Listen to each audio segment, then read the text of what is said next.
नमस्कार मंडळी, आजच्या नवीन व्लॉग मध्ये तुमचं स्वागत आहे. तुमचा भाऊ आज निघालाय कळवणला. चला मग.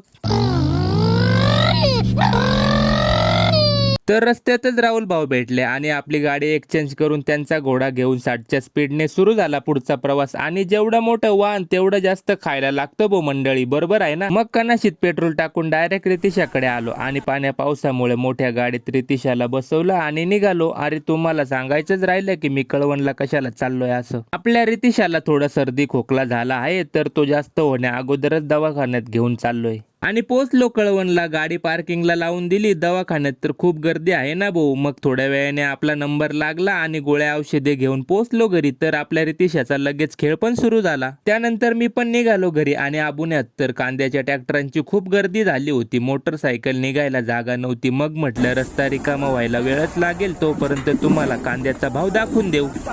कांदा काय भाव गेला? 1470. आणि मार्केटमध्ये कोसरुड्याचे आपले मित्र भेटले. त्यांचा कांदा 1470 रुपयांनी गेला होता. सरासरी 14-15 रुपये कांद्याचा बाजारभाव चालू आहे बरं का मंडळी. चला मग तुम्ही घ्या आयडीला फॉलो करून. भेटूया उद्याच्या व्लॉग मध्ये.